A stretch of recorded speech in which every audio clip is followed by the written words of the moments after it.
Surprise interculturelle. Intercultural surprises. Surpresas interculturais. Intersanskritic आश्चर्य. Surprise interculturelle. Sorpresas interculturales. Bonjour, bienvenue dans Surprise interculturelle, le podcast qui vous fait voyager et mieux comprendre les cultures du monde. Je vous propose cet été une série d'épisodes uncut un peu spéciale. En 2018, j'ai tenté l'aventure un peu folle de parcourir la Great Ocean Road, la route qui relie Melbourne à Adélaïde en Australie, en autostop et en camping, toute seule. Chaque jour, j'envoyais une petite vidéo à ma famille pour les rassurer et surtout pour leur raconter. C'est ce que je vous partage en mode brut dans ces épisodes. Rendez-vous sur Insta si vous voulez la version vidéo. J'espère que ça vous plaira. Bonne écoute. Allez, la petite vidéo du jour en réponse à maman.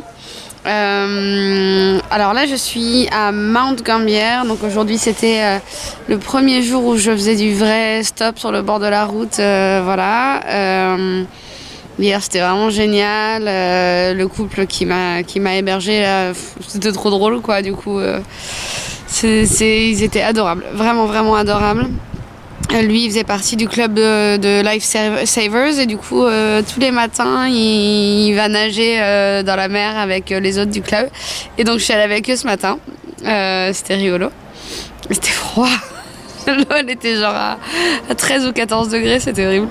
Mais c'était marrant. Et puis, on est rentré. Puis, j'ai eu un petit granola maison et... Elle m'avait préparé une banane et une barre de céréales pour la route et tout. Enfin, ils étaient vraiment trop adorables. Et donc voilà. Et puis après, Paul, lui, m'a emmené faire un petit tour là sur une île où on a vu plein de trucs, des wallabies, des oiseaux, tout ça. C'était super joli. Et puis il m'a déposé sur la route pour venir ici. Donc en fait, j'ai eu quasiment aucune attente. J'ai attendu 10 minutes au début et puis il y a une dame qui s'est arrêtée qui était commerciale en fait et donc elle m'a récupérée, elle m'a déposée là où elle allait, c'était sur ma route, elle m'a déposée, elle était même pas encore repartie que la deuxième voiture qui passait en fait s'est arrêtée, c'était un mec qui avait 5 fils je crois, un truc comme ça que j'avais du mal à comprendre, qui était dans un camion de, je sais même pas trop ce qu'il faisait, des travaux de route ou de trucs comme ça. Il était adorable, c'était vraiment rigolo et donc voilà, il m'a déposé dans une ville plus loin et puis ensuite j'ai même pas eu besoin de demander en fait, il y a 2 voitures qui sont arrêtées pour me demander où j'allais. Donc la première elle est à Melbourne, donc pas du tout sur ma route, et puis la deuxième c'était un couple qui venait ici, donc ils m'ont emmenée. Elle venait d'avoir une opération chirurgicale et ils n'étaient pas très en forme et tout, et pourtant voilà, ils ont fait l'effort de m'emmener. Une fois arrivés ici, ils m'ont fait faire le tour de la ville, mais pendant peut-être 3 heures en fait, à m'emmener dans tous les coins sympas et tout, à découvrir les beaux points de vue. Et heureusement, parce que je pense que sans voiture, j'aurais pas vu grand-chose. C'est super beau, en fait, il y a des sortes de trous ici, la terre s'est effondrée. Et ça fait des sortes de trous un peu comme à Matmata, mais du coup plein de végétation qui tombe et tout, t'as des fleurs, enfin c'est vraiment trop beau. Donc voilà, et puis donc là je viens de prendre une boisson locale qui fait la langue bleue.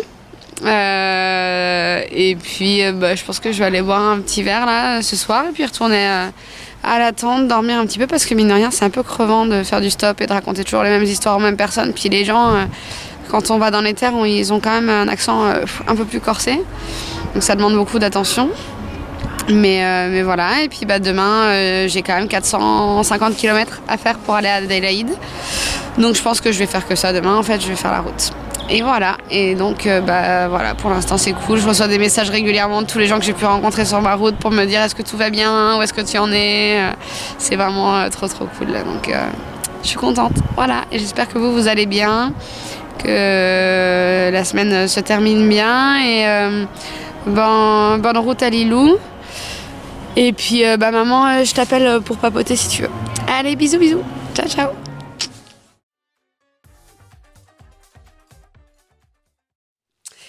Il est 3h30 du matin, il fait un froid de canard, mais vraiment, genre même un froid de connard. tellement il fait froid. Il fait 5 degrés dehors, température ressentie 3 degrés, 95% d'humidité. Je m'attendais pas du tout à ça. C'est horrible, je suis à Mount-Gambier, là, c'est le jour numéro 4. Enfin, la nuit, enfin bon, bref. Du coup, j'ai décidé de faire plan B. Donc là, je dors, en tout cas, je m'allonge ici. Là, c'est mon lit. Voilà.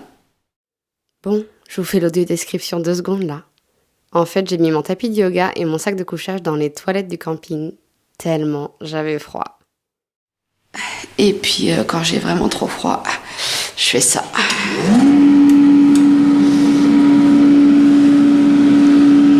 Ça, c'est le chauffage. Et là, le chauffage dont je parle, c'est le sèche-main des toilettes. Voilà, c'est fini pour aujourd'hui. Je vous donne rendez-vous demain pour continuer ce voyage un peu spécial. J'espère que vous appréciez ce format inhabituel. N'hésitez pas à me glisser un petit commentaire sous cet épisode sur Spotify ou sur les réseaux sociaux. À demain!